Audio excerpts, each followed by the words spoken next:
नमस्कार दोस्तों, आज हम सतलोक आश्रम भिवानी हरियाणा के बाहर खड़े हैं। रात के लगभग 12 बज चुके हैं और आज 10 फरवरी 2022 की तारीख स्टार्ट हो चुकी है। और आप देख रहे हैं ये सतलोक आश्रम भिवानी का मेन गेट है, जिस पर बोर्ड लगा है जिस पर लिखा है परमेश्वर कबीर जी के सहशरीर सतलोक प्रस्थान दिवस के उपलक्ष्य में संत गरीबदास जी महाराज जी की अमर वाणी का अखंड पाठ। दिनांक 10 से 12 फरवरी 2022, सतलोक आश्रम भिवानी। और उसके नीचे लिखा है संत रामपाल जी महाराज के मुख्य उद्देश्य। चलिए एक बार पढ़ लेते हैं संत रामपाल जी महाराज जी के मुख्य उद्देश्य क्या हैं। नंबर 1 है विश्व को सतभक्ति देकर मोक्ष प्रदान करना। फिर समाज से पाखंडवाद को खत्म करना, युवाओं में नैतिक और आध्यात्मिक जागृति लाना, समाज से जाति पाति के भेद को मिटाना, समाज से हर प्रकार के नशे को दूर करना, समाज से दहेज रूपी कुरीति को जड़ से खत्म करना, समाज में शांति व भाईचारा स्थापित करना, सामाजिक बुराइयों को समाप्त करके स्वच्छ समाज तैयार करना और भ्रष्टाचार को खत्म करना। तो ये संत रामपाल जी महाराज जी के मुख्य उद्देश्य हैं। ये सभी मेन गेट पर जो लिखे हुए हैं, अगर ये उद्देश्य पूरे हो जाते हैं तो ये मान लीजिए कि इस पृथ्वी पर स्वर्ग जैसा माहौल जरूर हो जाएगा। अभी रात को 12 बजने के बाद आपको दिखा देते हैं कि कैसी तैयारियां की गई हैं। जो अखंड पाठ सुबह से स्टार्ट होगा, लगभग 9 बजे जो है इस अखंड पाठ का पाठ प्रकाश किया जाएगा। तो चलिए आपको तैयारियां दिखा देते हैं।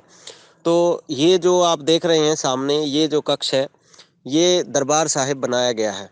इससे बाहर आप देख सकते हैं, ये दंडवत प्रणाम करने का जो है स्थल है। यहाँ पर माताओं बहनों के लिए अलग दंडवत प्रणाम स्थल बनाया गया है और भाइयों के लिए अलग दंडवत प्रणाम स्थल बनाया गया है। इसी तरह से अगर हम अंदर प्रवेश करते हैं तो यहाँ पर अखंड पाठ के लिए दरबार साहिब की तैयारियां की गई हैं। तो यहाँ पर एक तरफ जो है भगत भाई जो ये सदग्रंथ साहिब है, उसका पाठ पूरे 48 घंटे में इस संत गरीबदास जी महाराज जी के सदग्रंथ साहिब का पाठ जो है पूरा करेंगे। और इसी तरह से दूसरी तरफ जो है माताएं और बहनें मिलकर 48 घंटे में संत गरीबदास जी महाराज जी के इस सदग्रंथ साहिब के पाठ को पूरा करेंगी। तो ये दरबार साहिब की तैयारियां हैं। इसी की तरह दूसरी तरफ अगर हम चलते हैं, यहाँ पर शुद्ध देसी घी की बूंदी का प्रसाद तैयार किया गया है। आप देख सकते हैं पूरी तरह से पूरा दिन लग के इस बूंदी के प्रसाद की तैयारियां की गई हैं।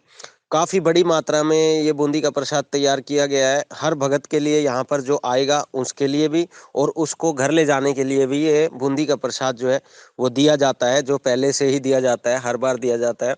और सबसे बड़ी विशेष बात यहाँ पर ये होती है कि संत रामपाल जी महाराज जी के आश्रम में हर तरह का भोजन भंडारा जो है वो बिल्कुल फ्री होता है और शुद्ध देसी घी के द्वारा तैयार किया जाता है।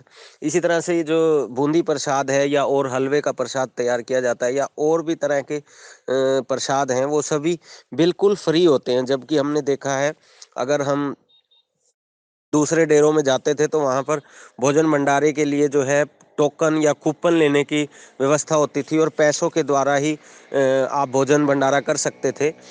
तो इस तरह से वहाँ पर गरीब और अमीर का एक फ़र्क हो जाता था। लेकिन यहाँ पर संत रामपाल जी महाराज के आश्रम में इस तरह की कोई बात नहीं है।